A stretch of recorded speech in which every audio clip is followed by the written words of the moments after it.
सज धज कर फोटोग्राफी का बुखार परवान चढ़ा था। तभी छोटी बहन रोज खुशी से चिल्लाती हुई आई, दीदी दीदी बारात आ गई। पर क्या रे दीदी, कुछ खास नहीं है, सिंपल सी घोड़ी, बस 2 ढोल के संग बारात आई है और एक लाइट वाला, है ना अजीब बात।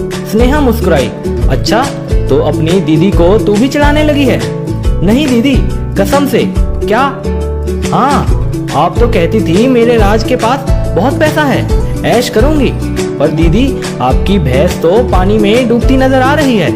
पापा भी परेशान हो रहे हैं। मैंने सुना है पापा कह रहे थे इन लोगों ने हमें धोखा दिया है, नाक कटा कर रख दी।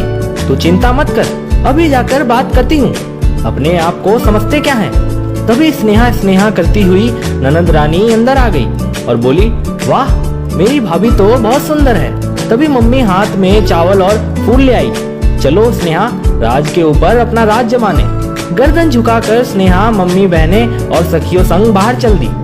जब जयमाला का समय आया तब स्नेहा ने धीरे से राज से शिकायत करते हुए कहा, पता है हमारी इज्जत मिट्टी में मिल गई, ऐसे भी भला कोई बारात लेकर आता है। मेरे पापा बहुत नाराज हुए। राज ने स्नेहा के हाथ पर अपना हाथ रखा और कहा, तुम चिंता मत करो, पापा जी को मैं मना लूंगा। पर मैं तो ऐसा ही हूँ, तुम्हें मंजूर तो है ना? वरना अभी फेरे नहीं हुए हैं, मना कर सकती हो। अच्छा एक तो तुमने इज्जत डुबो दी, अब चाहते हो मैं भी डुबो दूं? अरे नहीं जनाब, अब आप मेरी भी इज्जत हैं। मैं तो मौका दे रहा था ताकि तुम मुझसे लड़ाई ना करो। अच्छा दोनों एक दूसरे को देख मुस्कुरा देते हैं। फोटो सेशन के समय जैसे ही प्रभाकर जी फोटो के लिए स्टेज पर आए तभी राज ने प्रभाकर जी के धोख लगाई और धीरे से बोला, पापा जी कुछ बात करनी है। प्रभाकर जी चौंक गए। तरह तरह के विचारों ने घेर लिया। आखिर इस समय बात क्यों? क्या बात होगी? जरूर लालच ने घेर लिया होगा। पता नहीं क्या मांग होगी, मैं पूरी कर पाऊंगा भी या नहीं।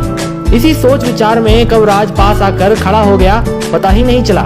राज ने कहा, माफी चाहता हूँ पापा जी, मैं बहुत हल्की बारात लेकर आ गया, पर मुझे लगा ये सब फिजूल खर्ची होती हैं। मेरी एक आदत है, मैं जितनी चादर होती है उतने ही पैर पसारता हूँ। ऐसा नहीं है कि मैं स्नेहा को कोई कमी आने दूंगा, पर मेरा मानना है कि इन फिजूल खर्ची बचाकर इन रुपयों से मैं कई गरीब बच्चों की जो ख्वाहिशें तो रखते हैं पर पूरी नहीं कर पाते, उनकी ख्वाहिशें पूरी कर उनके चेहरे पर मुस्कुराहट ला सकता हूँ। कई गरीबों का पेट भर सकता हूँ, कई गरीब कन्याओं का विवाह करा सकता हूँ। आज की पीढ़ी वैसे भी दिखावे की तरफ दौड़ रही है। ऐसे में गरीब माँ बाप तो मारे जाते हैं, कर्ज के बोझ तले दब के रह जाते हैं।